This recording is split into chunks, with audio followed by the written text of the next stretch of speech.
Let me tell you something that took me years to swallow. Some of the best fishing I ever did. Some of the tricks that turned a slow, dead day into a cooler full of fish. They didn't come from around here. They came from the other side of the world, from Japan. Now I know how that sounds. A guy who's fished this country from the catfish holes down south to the smallmouth water up north, telling you to look overseas. But here's the thing. The Japanese didn't invent fish. They just got handed a harder problem than we ever did, and they solved it. And once you understand why their tricks work, you're gonna start catching fish on the exact days everybody else is loading up the truck empty. So let me walk you through 5 of them. Not gimmicks, not stuff to sell you. 5 real ways of thinking about fishing that'll put more fish in your boat. First though, let me tell you why any of this matters. Because if you skip the why, the how never sticks. Here's the situation over there. Japan's a small place with a whole lot of anglers and not a whole lot of water. Every good spot gets hammered, day in and day out. The fish there have seen every lure, every presentation, every clumsy cast a man can make. Pressured fish, smart fish, spooky fish. So the Japanese had 2 choices: quit or get better. They got better. And every trick I'm about to give you was born out of fooling a fish that's already been fooled 100 times. Now think about your home lake, that community pond that gets fished every weekend, that reservoir where every boat launches from the same ramp. Your fish are pressured too, more than you think, which means these tricks aren't some foreign curiosity. They're built for exactly the water most of us are stuck fishing. All right, let's get into it. Number 1. Go lighter than feels right. The single biggest thing the Japanese figured out is what they call finesse. And I'll be straight with you. That word gets thrown around so much it's lost its meaning. So let me tell you what it really means. It means going lighter, smaller, and slower than your gut tells you to. Here's why it works. A pressured fish has learned that big, loud, fast-moving things mean danger. He's watched his buddies get yanked out of the water chasing them. But a tiny bait, drifting slow and natural, barely making a ripple, that doesn't trip the alarm.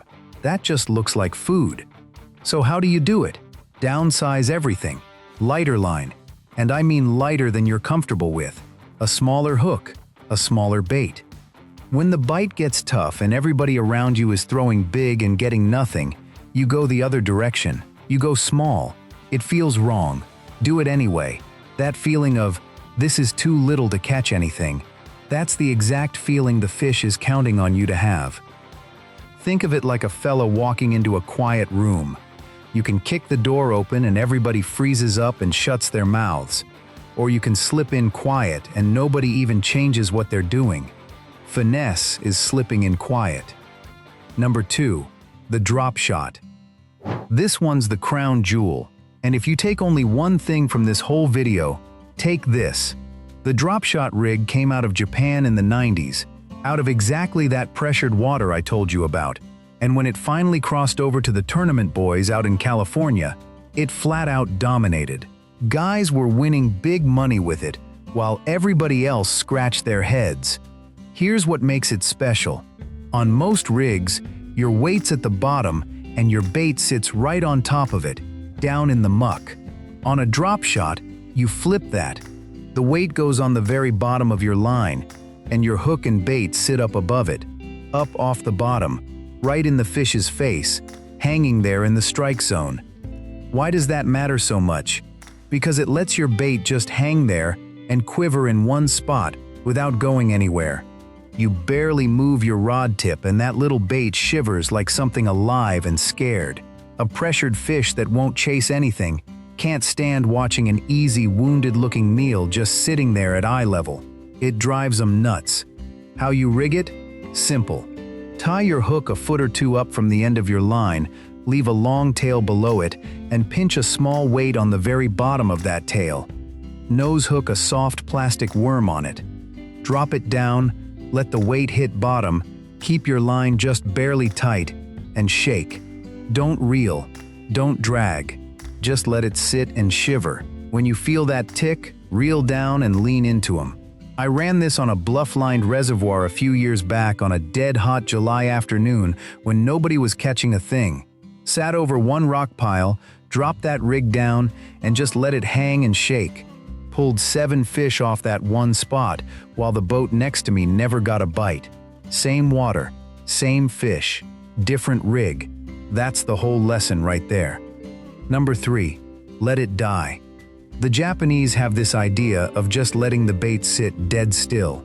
No action, nothing. They call it dead sticking, and it goes against everything that itches in a fisherman's hands. Here's the why, and it's a good one. We can't help ourselves. We twitch, we jig, we reel, we work the bait, because doing nothing feels like we're wasting time. But a pressured fish has seen 1,000 baits doing that little nervous dance.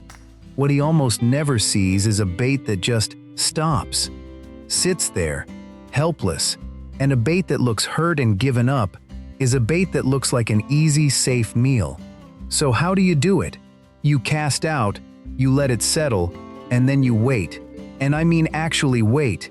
Count to 15 slow while you do absolutely nothing. Most of your bites are gonna come while that bait's dead in the water. The hardest part isn't the technique.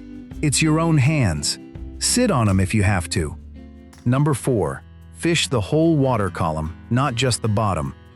Over here, a lot of us are bottom fishermen by habit. We drag the bottom because that's where we've always been told the fish are. But the Japanese figured out something important. Pressured fish suspend. They pull up off the bottom and hang in the middle of the water column, and if your bait's always scraping the mud, those suspended fish never even see it. Why do they suspend? Sometimes it's the heat, sometimes it's the pressure, sometimes they're just following bait up. Doesn't matter why. What matters is that half the fish in the lake might be hanging at 10 feet in 20 feet of water, and you're fishing right underneath them all day long. How do you fix it? Count your bait down. Cast out and count 1, 2, 3 as it sinks, and start your retrieve at different depths until something bites. If you get hit on the count of 5 one time, you go right back to 5. Let the fish tell you where they're living, and then keep your bait right there. Stop assuming they're always on the bottom. Half the time, they're not. Now let me ask you something, because I really do want to know. What's the toughest, most pressured piece of water you fish? The spot that's beaten you more times than you'll admit. Drop it in the comments and tell me what you've been throwing at it. I read every single one, and there's a good chance one of these 5 tricks is exactly what that stubborn water's been asking for. Number 5, quality over everything. Last one, and it's less a trick than a way of thinking. The Japanese obsess over the quality and the detail of their gear. Not the price, the detail, the way a bait falls through the water. The exact wiggle of a lure on a slow retrieve, the sharpness of a hook. They believe the little things are the whole game, especially when the fish are tough. And here's where I'll let you in on something the tackle industry would just as soon you didn't think too hard about. You do not need the most expensive rod on the wall to fish these tricks. What you need is a hook that's actually sharp, line that's actually light, and enough patience to fish slow and pay attention. The magic was never in the price tag, it's in the presentation. The Japanese didn't get better at fishing by spending more. They got better by caring more about the details. That's something any one of us can do starting this weekend, without spending an extra dime. Go light when your gut says go heavy. Hang your bait up off the bottom on a drop shot. Let it sit dead still when your hands want to work it. Fish the whole water column instead of just the mud. And sweat the details, not the dollars. None of this makes fishing easy, but the next slow day you run into, the kind where everybody around you gives up and heads for the ramp, you're gonna have 5 ways of thinking that the other guy doesn't.